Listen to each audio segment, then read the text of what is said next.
성경 에스겔 47장 1절에서 2절까지의 말씀입니다.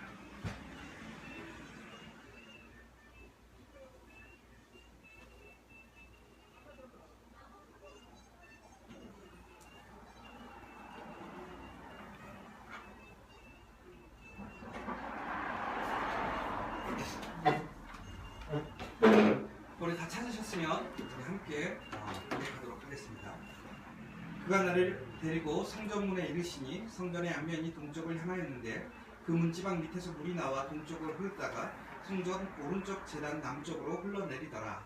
그가 또 나를 데리고 북문으로 나가서 바깥길로 꺾여 동쪽을 향한 바깥문에 이르시기로 전즉 물이 그 오른쪽에서 스며 나오더라. 그 사람이 손에 줄을 잡고 동쪽으로 나아가며 천척을 측량한 후에 내게 그물을 건너게 하시니 물이 발목에 오르더니 다시 천척을 측량하고 내게 물을 건너게 하시니 물이 무릎에 오르고 다시 천척을 측량하고 내게 물을 건너게 하시니 물이 허리에 오르고 다시 천척을 측량하시니 물이 내가 건너지 못할 강이 된지라. 그 물이 가득하여 헤엄칠 만한 물이요 사람이 능히 건너지 못할 강이더라.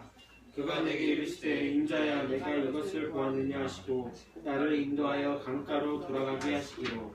내가 돌아가니 강 좌우편에 나무가 심이 많더라. 그가 내게 이르시되 이 물이 동쪽으로 향하여 흘러 아라바로 내려가서 바다에 이르니 이 흘러내리는 물로 그 바다의 물이 되살아나리라. 이 강물이 이르는 곳마다 번성하는 모든 생물이 살고 또 고기가 심이 많은 이름이 이 물이 흘러 들어가므로 바닷물이 되살아나겠고 이 강이 이르는 각처에 모든 것이 살 것이며 또 이 강가에 어부가 살 것이니 엔게디에서부터 에네글라임까지 그물친 곳이 될 것이라. 그 고기가 각기 종류를 따라 큰 바다의 고기같이 심이 많으려니와 그 진펄과 개펄은 되살아나지 못하고 소금 땅이 될 것이며 강 좌우가에 각종 먹을 가시나무가 자라서 그 잎이 시들지 아니하며 열매가 끊이지 아니하고 달마다 새 열매를 맺으리니 그 물이 송수를 통하여 나옵니다. 그 열매는 먹을 만하고 그 잎사귀는 약재가 되리라. 네.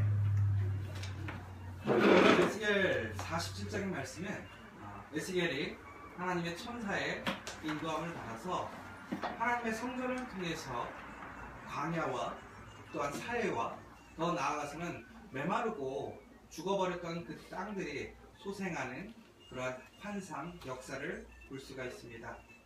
특별히 하나님께서는 에스겔을 통해서 예루살렘의 성전의 회복에 대해서 말씀하셨고요.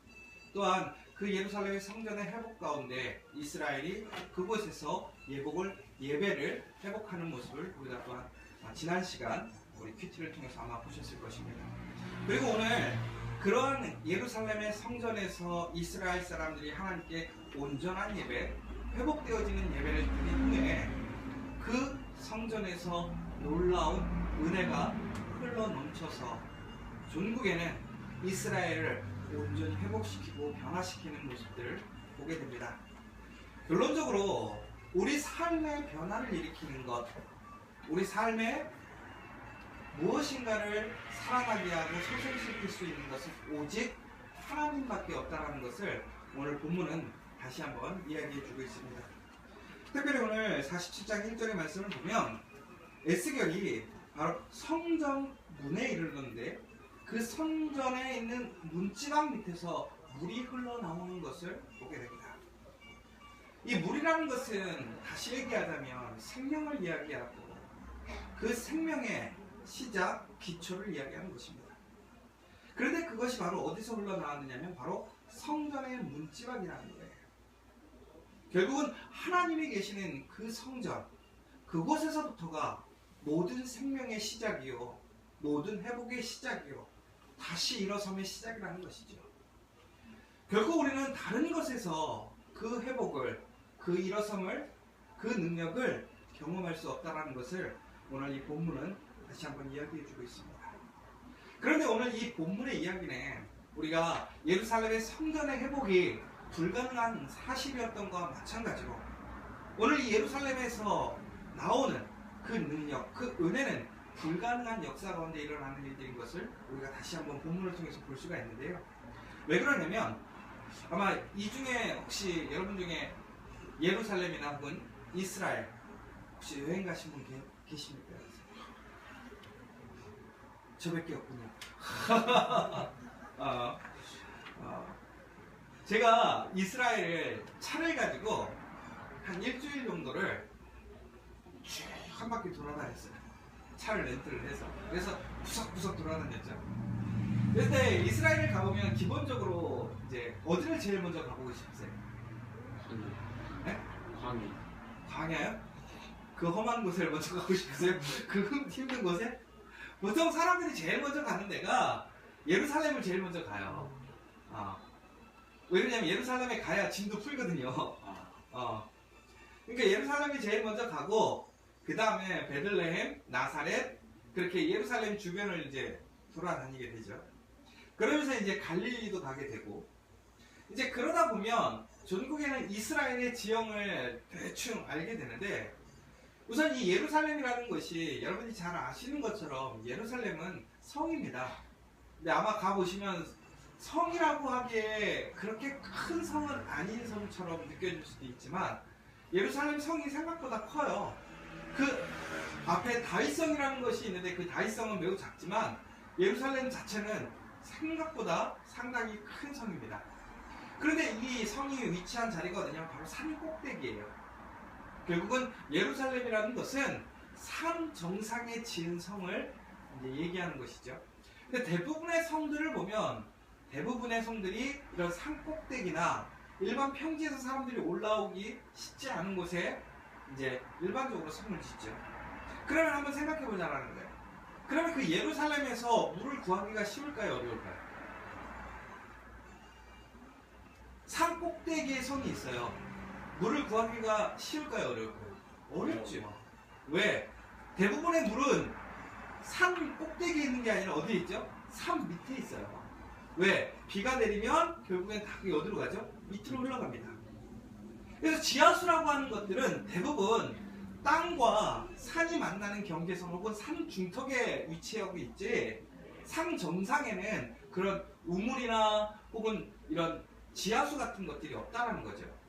그래서 전국에 우리가 역사를 보자면 여러분들이 잘 아시는 그 시드기야라는 왕을 아시죠? 이 시드기야 왕이 누구냐면 바로 유다의 마지막 왕인데요. 이스라엘이 그러니까 망하게 했던 왕인데 이 이스라엘의 시드기야 왕이 그 바벨론이 공격을 했을 때에도 불구하고 성문을 열어주지 않았어요. 그리고 예레미야가 시드기야에게 이것이 하나님의 뜻이니까 항복해라.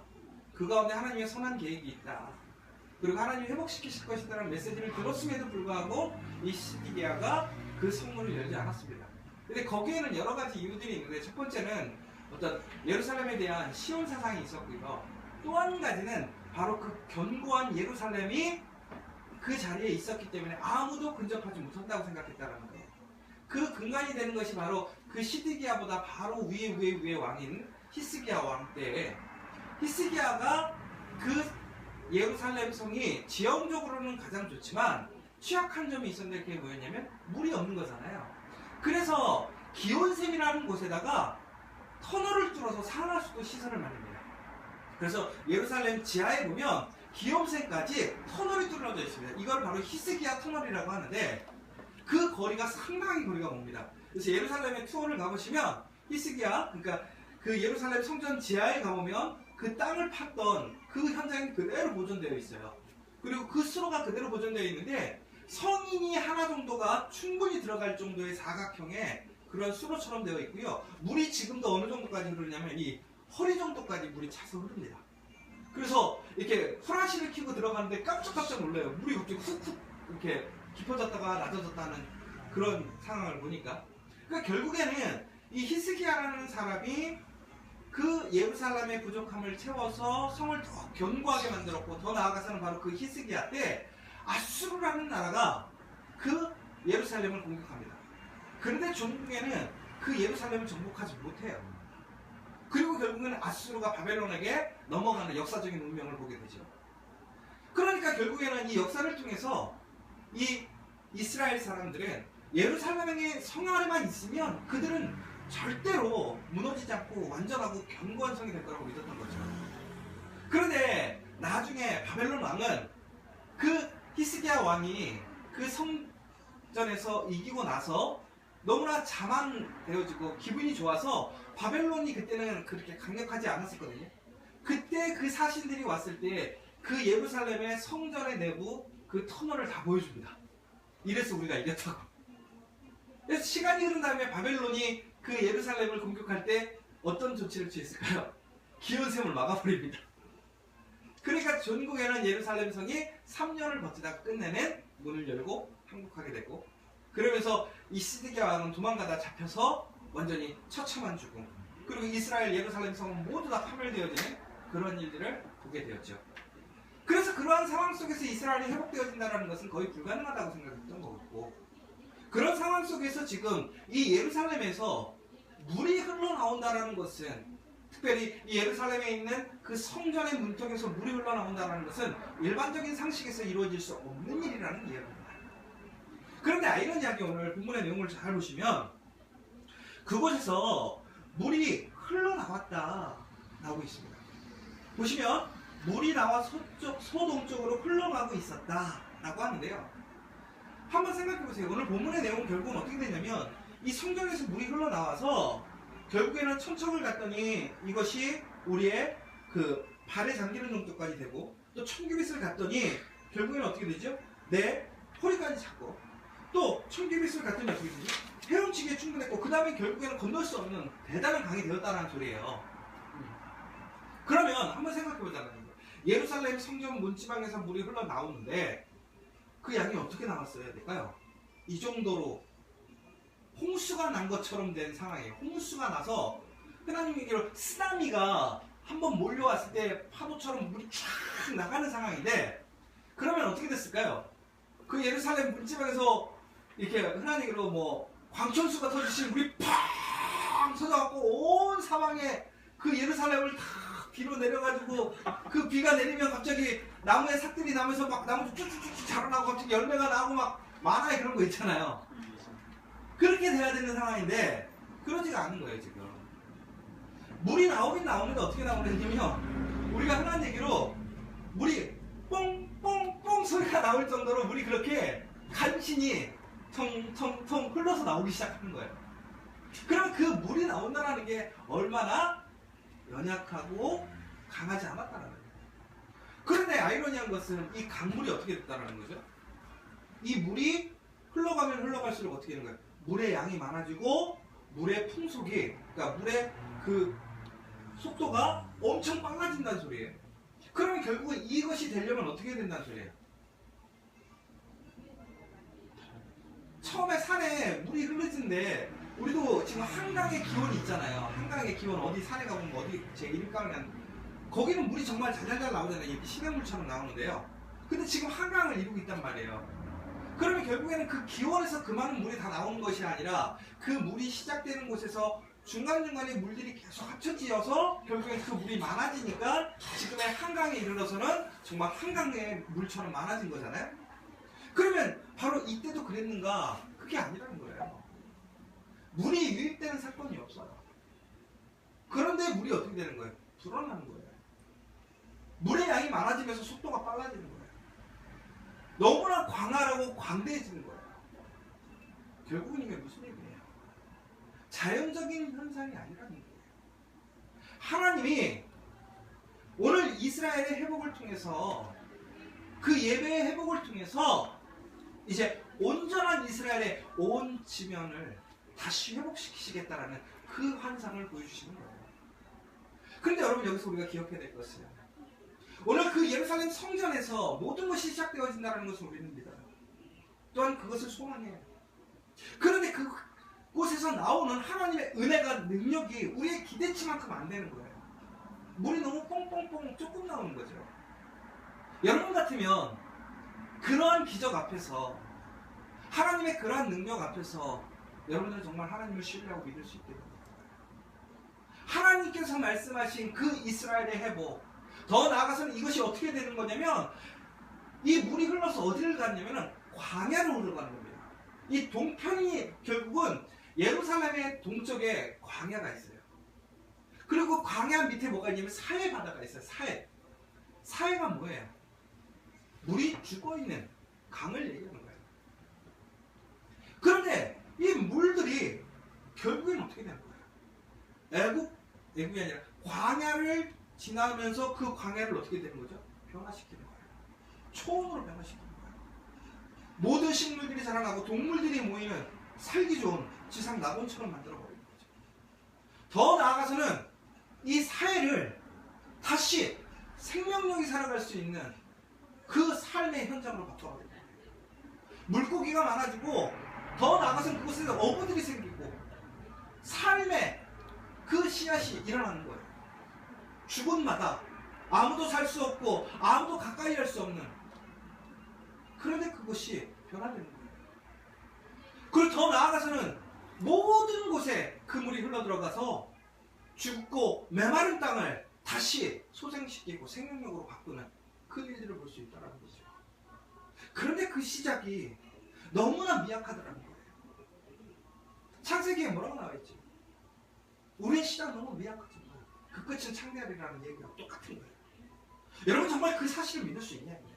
내 눈앞에 보이는 하나님께서 우리에게 보여주시고 약속하셨던 그 모든 일들 앞에서 현실적으로 지금 나에게 보여지는 일들, 내 앞에 나타나는 하나님의 증거들이 너무나 작고 연약하다면 여러분들은 그럼에도 불구하고 하나님을 믿을 수 있겠느냐 이거예요. 그런데 여러분, 우리 눈에 보이는 것이 전부가 아니라는 거예요. 우리의 상식, 우리의 지식, 우리의 경험을 뛰어넘는 것이 하나님이라는 거예요. 하나님이 역사하시며 우리의 지식 가운데서, 우리의 상식 가운데서 그 일들이 이루어져도 그 결과는 우리의 상식과 우리의 경험에 비추는 결과가 일어나는 것이 아니라 하나님이 예정하시고 계획하신 그 놀라운 역사가 일어난다는 걸 여러분들이 기억하셔야 돼요. 여러분, 가장 중요한 것은 내 앞에 나타나는 표적이 하나님의 은혜, 능력이 아니라는 것을 기억하세요. 하나님의 말씀을 믿고 지금 우리가 무엇을 해야 되고 그 하나님의 일이 무엇인지를 믿고 나아가는 여러분들이 되셔서 정말 종국에는 하나님께서 일으키시는 큰 놀라운 역사의 증인이 되시고 그 일을 통해서 여러분들이 하나님의 영광에 참여할 수 있는 여러분 한 사람 한 사람이 되어야 된다는 것이죠. 또 한 가지는 제가 오늘 말씀드렸던 것처럼 이 강물이 흘러서 종국에는 어디를 거쳤냐면 애국과 사해를 거쳤어요. 살아날 수 있겠냐? 여러분, 광야에 안 가보셨죠? 저는 여름에 광야를 갔어요. 정말 나는 예수님이 40일을 어떻게 버티니 그건 미스테리예요. 죽어요. 정말로 죽어요. 서 있을 수가 없어요. 그 땅에서 나오는 열기랑 한 걸음을 내딛는 것 자체가 사람이 거의 죽음이에요. 죽음. 정말 에어컨 없이는 살 수가 없는 땅이에요. 그런데 그곳에 얼마나 많은 물이 흘러가야 그 땅을 변화시킬 수 있겠냐는 거예요. 정말 우리가 수십만 톤의 물을 부어도 거기가 옥토로 변할 수 있을까요? 여러분, 사해를 안 가보셨죠? 사해에는 수영을 못하는 어떤 누구도 그곳에 들어가면 다 뜹니다. 왜? 소금기가 너무 많거든요. 왜 소금기가 많느냐? 그 사해바다의 특징은 뭐냐면 물이 들어오는 곳은 있는데 나가는 데가 없어요. 물이 들어오는데 나가는 구멍이 막혀버려서 이렇게 호수처럼 갇혀져 버린 바다가, 그러니까 호수가 사해라는 것이에요. 그러면 물이 계속 들어오니까 물이 넘쳐야 될 거 아니에요. 근데 물이 넘치지 않아요. 왜 그런지 아세요? 네. 왜 증발할까요? 바로 광야 옆이니까 무지 더워요. 그러니까 들어오는 양만큼 어떻게 되는 거예요? 증발이 되는 거예요. 그러면서 거기가 석회질이 있는 석회암 반석이 주류를 이루고 있는 곳이거든요. 그러다 보니까 그것이 계속 반복되면서 결국엔 뭐가 되는 거예요? 수금이 되는 거예요. 수금. 그런데 그것이 몇백 년, 몇천 년을 이어오게 되니까 어떻게 된 걸까요? 거기는 완전히 어마어마한 엑기스 소금 원액이라고 보시면 돼요. 그래서 수영을 할 때 가장 사해바다에서 조심해야 될 게 물안경, 입을 조심해야 돼요. 왜? 물 한 방울이라도 눈에 들어갔다면 사람 죽어요. 입에 한번 들어가죠? 죽어요. 제가 아무것도 모르고 한번 뛰어들었다가 입속에 물이 들어갔는데 죽는 줄 알았어요. 진짜. 그런데 정말 신기한 거는 십자로 이렇게 딱 있으면 몸이 떠요. 십자 모양으로. 이렇게. 우리가 물리적인 능력으로 봤을 때 십자로 떠 있으면 안 뜨게 돼 있잖아요. 근데 떠요. 그러면 그렇게 염분기가 많고 죽음마다 죽은 강인데 정말 그것이 살아날 수 있겠느냐라는 거예요. 진짜 살아날 수 있겠느냐. 그것을 정화시킨다는 것은 거의 불가능할 거예요. 지금 우리의 능력으로 우리 수준으로 거기를 정화시킨다는 건 아마 힘들어요. 아마 거기에 있는 물을 다 퍼서 물을 말린 다음에 거기에 소금기를 다 제거하고 그 다음에 물을 부어도 다시 또 반복될 수 있겠지만 그래도 그렇게 해야 어느 정도가 희석이 되고 다시 새롭게 될지 그 자체가 물이 되려면 결국에는 뭐예요? 그것보다 수십 배 수백 배의 많은 물이 결국은 그곳을 어떻게 해야 되는 거예요? 휩쓸어서 가요. 그러면 애국가 같은 광야 같은 그 메마르다 죽음했다 이미 죽어서 아무것도 살아날 수 없는 그 사회바다 같은 그곳이 살아났다는 얘기가 여러분 믿겨지시네요. 그런데 하나님의 역사가 일어납니다. 하나님의 그 생수가 흘러 구비구비를 흩쳐서 통과하게 되면 그 모든 것이 하나 되고 그곳에 회복이 일어나고 하나님의 놀라운 역사가 그곳을 살리는 것을 우리는 다시 한번 볼 수 있게 됩니다. 사랑하는 여러분, 오늘 이 본문을 통해서 우리가 다시 한번 기억해야 될 것은 우리의 생각, 우리의 지식에는 불가능할지라도 하나님이 역사하시고 하나님이 운동하시면 그곳은 변화되고 생명으로 바뀔 수 있다. 지금 우리 앞에 우리가 정말 감당하고 우리가 책임져야 될 일이 많이 있어요. 그런데 우리는 그 일이 두렵고 힘들어요. 우리의 상황, 우리의 어떤 조건, 우리가 가진 능력들이 부족해서 우리는 불가능하다고 생각할 수도 있어요. 그러나 하나님이 하시면 가능하다. 하나님이 역사하시면 그것이 변화될 수 있다는 거예요. 결국은 하나님이 하나님이 변화시킨다고 하는 것은 결국에는 우리가 그 하나님의 말씀에 온전히 순종하고 하나님께 예배하며 하나님께서 이루시는 일을 우리가 믿고 나아갈 때 우리는 그 모든 일을 증거하고 또한 경험할 수 있다는 거죠. 마지막으로 저는 오늘 본문의 내용을 보면서 한 가지 이거를 보게 됐어요. 사회가 왜 죽었을까요? 사회가. 아까 지금 말씀드렸지만 나가는 구멍이 없으니까 죽는 거예요. 여러분, 우리는 대부분이 어느 정도 우리의 삶 속에 무엇인가가 생기면 누군가를 돕고 혹은 하나님의 말씀대로 살아가면서 나누기보다는 내 미래를 위해서, 내 안전을 위해서 모아두는 것을 더 선호하고 안정적인 것이라고 생각을 합니다. 그런데 중요한 것은 이것은 사람들의 생각인 거죠. 내가 하나를 벌었으니까 하나를 잘 지키고 있어야 내가 먹고 살 수 있는 거예요. 그런데 하나님께서는 어떻게 하셨어요? 예수님을 통해서 우리에게 오병이어의 기적을 보여주셨어요. 그것을 가지고 4,000명을 먹이셨어요. 눈앞에 보이는 그것에 붙들려서 우리가 스스로 하나님의 은혜가 나아가는 것을 막고 내가 가둬두려 한다면 우리는 하나님의 더 크고 놀라운 은혜를 경험하지 못할 거예요.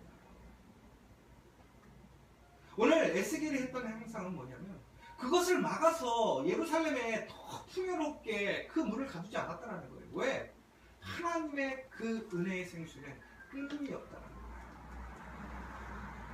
우리가 쓰고 우리가 사용하기에 부족함이 없고 차고 넘치고 더 나아가서 우리가 상상할 수 없는 만큼의 그 분량으로 커지고 놀라운 역사를 일으키는 그 능력이 일어나는 그 하나님의 귀한 은혜가 된다는 거죠. 우리가 정말 그럼 우리는 어떻게 해야 됩니까? 우리 삶 속에서 우리는 하나님의 은혜를 소망해요. 은혜를 경험하기를 원해요. 그러면 하나님께 예배하고 우리만 하나님께 예배하며 우리만 회복되면 되느냐가 아니라는 거죠. 우리가 해야 할 일은 전국에는 하나님이 주신 그 은혜를 흘러가면 안 됩니다. 그리고 그 흘러감 속에서 하나님의 그 흘러감의 능력을 어떻게 더 키우시는 거예요. 더 확장시키는 거예요. 우리 커피와 교회가 엄밀히 보자면 숫자는 그렇게 많지 않아요. 지금도 솔직히 처음에 예배드리고 뭐 했던 숫자보다 오히려 좀 줄었지요. 중간에 한참 더 올라갔을 때보다는. 그런데 아이러니한 거는 우리의 사역, 우리의 공동체의 비전, 혹은 우리가 모든 하는 일들이 보면 정말 은혜예요. 더 커졌어요. 더 넓어졌어요. 더 많아졌어요. 그 이유가 뭘까요? 탁월한 한 사람의 능력도 아니에요. 저의 능력도 없어요. 우리 커피와 교회 너무나 대단한 사람 없어요. 그런데 어떻게 이렇게 됐을까? 결국은 우리가 하나님의 받은 은혜를 우리가 더 흘려보내고 온전히 그것이 흘러갈 수 있는 그 길을 바라보고 우리가 따라갔기 때문에 오늘 보셨던 것처럼 그 잘잘잘 흐르던 그 시냇물이 발목을 채우고 발목을 채웠던 것이 허리를 채우고 건널 수 없고 정말 광활한 그 강이 되어지는 것처럼 우리에게 주어졌던 은혜가 그렇게 넓어지고 커졌다는 거예요. 오늘 우리는 다시 한번 그것을 기억하며 하나님의 은혜가 더 멀리 정말 죽고 상심하고 메말라 있는 그곳에 흘러가기를 더 소망하고 기대하며 따라갈 때에 우리 커피와 교회는 부흥이 일어날 것이고 여기 있는 모든 한 사람 한 사람들의 가정과 그 삶 속에 진정한 하나님의 은혜의 역사, 부흥의 역사를 경험할 수 있을 것 같습니다. 다시 한번 여러분들 하나님이 주신 은혜에 지금 그 은혜에 갇혀있지 마시고요. 그 은혜가 흘러가는 것을 더 바라보시고 참여하시고 그 은혜가 온전히 그 하나님의 영광을 나타낼 수 있도록 힘쓰시는 여러분들이 되시기를 간절히 소망합니다. 이 시간 우리 같이 좀 기도했으면 좋겠습니다. 정말 우리 에스겔 47장을 통해서 하나님의 놀라운 능력을 보게 됩니다. 불가능한 것을 가능케 하시고 정말 하나님께서 모든 것을 소생시키는 능력을 보게 됩니다. 정말 우리 오늘 하나님을 통해서 그 놀라운 회복의 역사가 우리 가정, 또 우리 사업하는 곳, 일하는 곳, 또 우리 커피와 교회뿐만이 아니라 모든 교회마다 그 놀라운 역사가 일어날 수 있도록 기도해 주시고 특별히 정말 우리가 그 하나님의 은혜가 확장되어지고 더욱더 놀라운 역사를 일으킬 수 있도록 우리가 그것을 가로막거나 소유하려는 것이 아니라 정말 하나님의 그 계획대로 그 하나님의 놀라운 섭리대로 흘러가고 그것을 바라보며 참여할 수 있는 우리가 될 수 있도록 함께 기도해 주시면 좋겠습니다.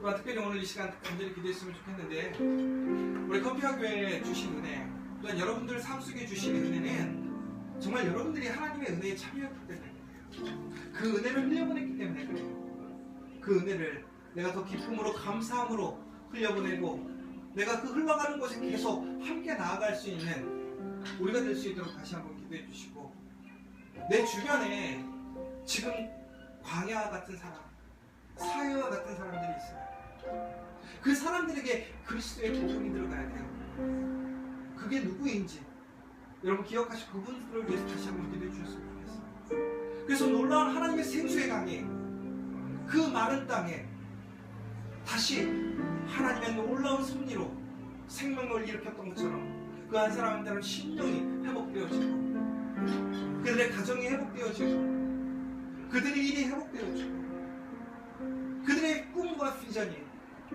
하나님 안에서 온전히 다시 회복되어질 수 있는 놀라운 역사를 일어날 수 있도록 이 시간 함께 기도해 주시면 좋겠습니다. 우리 조용히 기도하시면서 돌아가도록